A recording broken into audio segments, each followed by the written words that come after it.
Hello dear students, इस video में हम Indian penal code it mean IPC का क्विक रिवीजन कर लेते हैं।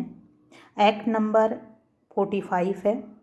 6 अक्टूबर 1860 को इसको असेंट मिली थी। फर्स्ट लॉ कमीशन ने रिकमेंड किया था। फर्स्ट लॉ कमीशन कब कॉन्स्टिट्यूट हुआ था? ये 1834 को कॉन्स्टिट्यूट हुआ था। इसका चेयरमैन कौन था? लॉर्ड मैकाले था। ड्राफ्ट किसने किया? लॉर्ड मैकाले ने किया। जो कमेटी थी उसमें 3 अलग मेंबर थे। उन मेंबर्स का नाम था मैकलोड, एंडरसन, मिलेट।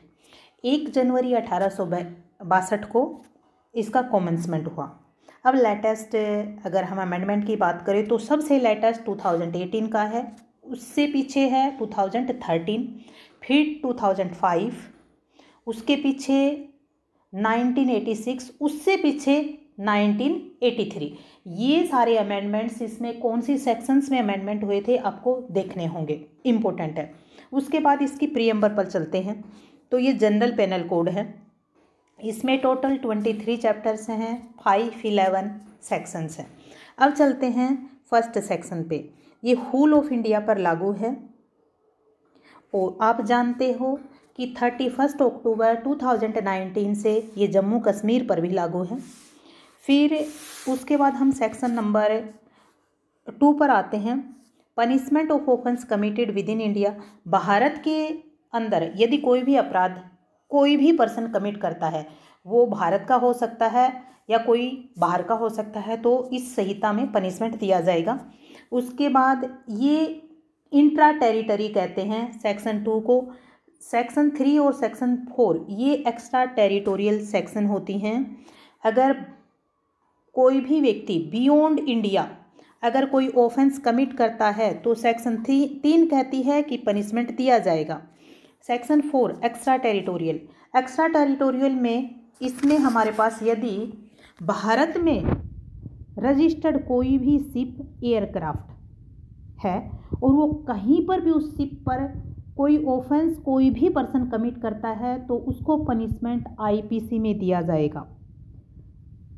और यदि कोई भी इंडियन सिटीजन भारत के बाहर यदि कोई भी ऑफेंस करता है तो भी आईपीसी में उसको पनिशमेंट दिया जाएगा। फिर यदि कोई भी कंप्यूटर रिसोर्सेज से कोई भी पनिशमेंट किया जाता है जो आउटसाइड इंडिया बैठा है और ऑफेंस इंडिया में कमिट होता है तो भी सेक्शन 4 के तहत ये बताया गया है कि आईपीसी में उसको पनिशमेंट दिया जाएगा। अब आते हैं हम सेक्शन 5 पे। सेक्शन 5 हमें कहती है कि certain law not to be affected by this act. ठीक है, देखो स्पेशल लॉ होती है, उसमें अपने प्रोविजंस होते हैं, तो उसमें जो भी प्रोविजंस दिए गए हैं उन प्रोविजंस पर आईपीसी का कोई प्रभाव नहीं पड़ेगा। और आर्मी से रिलेटेड कोई भी कानून है उन पर आईपीसी का कोई प्रभाव नहीं पड़ेगा। सेक्शन 5 में कितने एक्सेप्शन हैं? 2 एक्सेप्शंस हैं।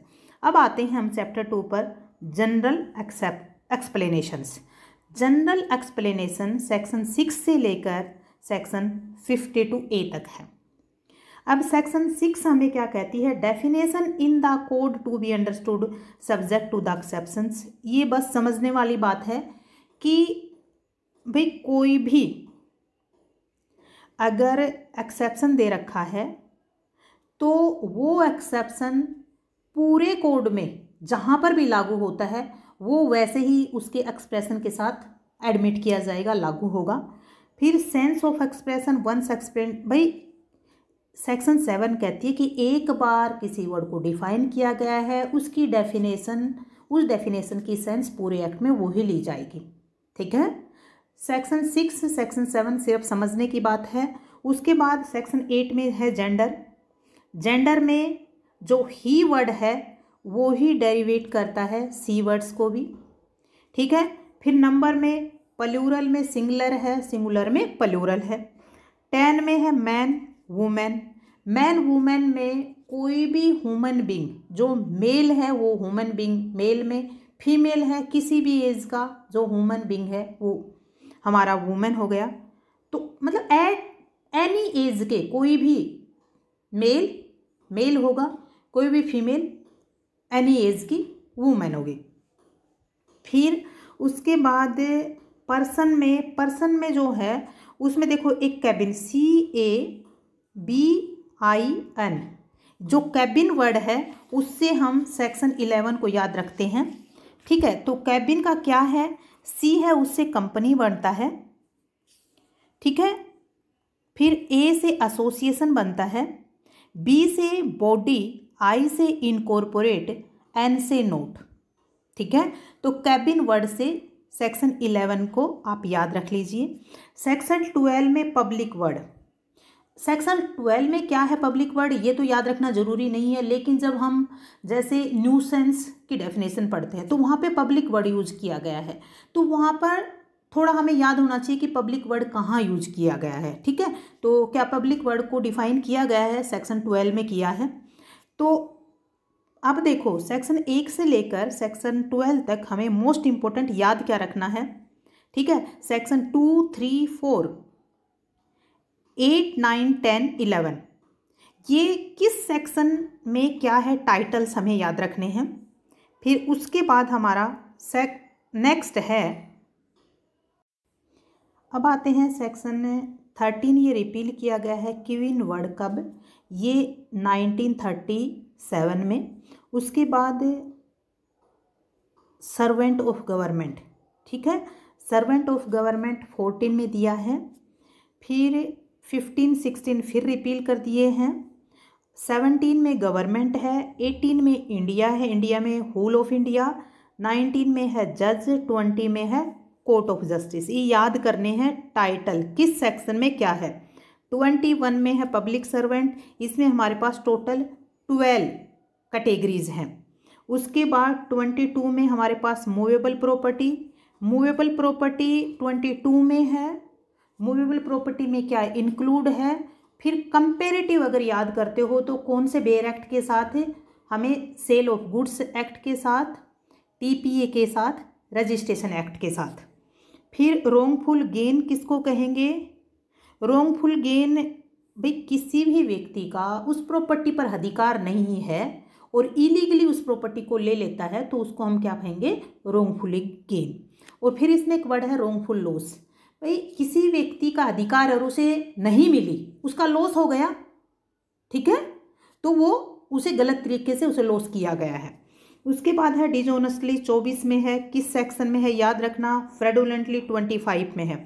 सेक्शन 24, 25 में मेंस में डिफरेंस भी आता है, याद रखना। दूसरी बात किस सेक्शन में क्या है, देखो D है, अल्फ़ाबेट में पहले आता है, F बाद में आता है।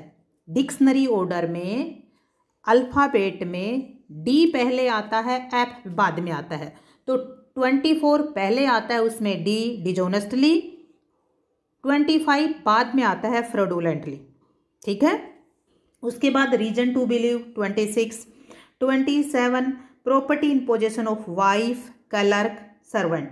भाई यदि इन तीनों के पोजेशन में कोई प्रॉपर्टी है तो ये माना जाएगा कि उस व्यक्ति की ही प्रॉपर्टी है, जिसकी वो वाइफ है, जिसका वो क्लर्क है और भाई जिसका सर्वेंट है। यानी कि आपका कोई सर्वेंट है, उसके पोजीशन में कोई प्रॉपर्टी है, ठीक है, तो सर्वेंट के पोजीशन में प्रॉपर्टी, क्लर्क के पोजीशन में प्रॉपर्टी, वो आपकी प्रॉपर्टी मानी जाएगी। 28 काउंटरफिट, मोस्ट इंपोर्टेंट, कौन सी सेक्शन में है, मोस्ट इंपोर्टेंट। फिर 29 में है डॉक्यूमेंट, जब 29 को पढ़ते हैं तो section 3 of the Indian evidence act भी पढ़ते हैं, सेक्शन 3 के साथ पढ़ना है। उसके बाद इलेक्ट्रॉनिक रिकॉर्ड डॉक्यूमेंट में इंक्लूड है, भी कोई भी इलेक्ट्रॉनिक रिकॉर्ड जो स्टोर किया गया है वो भी डॉक्यूमेंट होगा। उसके बाद वैल्यूएबल सिक्योरिटी 30 में दिया गया है भाई। फिर उसके बाद 31 में ए विल दिया गया है। ए विल हम किसके साथ पढ़ते हैं, TPA की सेक्शन 3 में टेस्टामेंट्री डेफिनेशन दी गई है, वहाँ पढ़ते हैं। फिर रोंगफुल, अब आते हैं words referring to act illegal omission, words referring to acts include illegal omission, ठीक है, इलीगल ओमिशन को भी एक्ट में इंक्लूड किया गया है। सेक्शन 33 मोस्ट इंपोर्टेंट डेफिनेशन किस में दी गई है एक्ट की ओमिशन की, 33 में। 34 में act done by several persons in furtherance of common intention. Section 34 में क्या पॉइंट याद रखना है? देखो सेक्शन 34 में दो या दो से अधिक व्यक्ति, नंबर एक बात, सेवरल पर्सन्स जो यूज किए गए हैं ना, तो वहाँ पे एटलीस्ट 2 पर्सन का होना जरूरी है। फिर सेक्शन जो 34 है वो फर्दरेंस ऑफ कॉमन इंटेंशन, यानी जो पर्सन, ये सेवरल पर्सन है, उनका मीटिंग ऑफ माइंड होना जरूरी है, प्री प्लान्ड होना जरूरी है। उसके बाद सेक्शन 34 एक रूल ऑफ एविडेंस है। सेक्शन 34 कोई स्पेसिफिक ऑफेंस क्रिएट नहीं करता है। सेक्शन 34 कहता है कि पार्टिसिपेशन जरूरी है, ठीक है। सेक्शन 34 कहता है कि ओवर्ट एक्ट भी जरूरी है, ठीक है। अब ये ओवर्ट एक्ट इज नेसेसरी और नोट, इस बात पर प्रीलिमिनरी में यस इट इज नेसेसरी पे निशान लगाना है, ठीक है। मेंस में हाँ नेसेसरी है, लेकिन इसको एकदम स्ट्रेट जैकेट फार्मूला में हम नहीं ले सकते। फिर उसके बाद 35 में जो नॉलेज इंटेंशन वर्ड है ना, ये यूज किए गए हैं, जो बिल्कुल 34 की तरह है।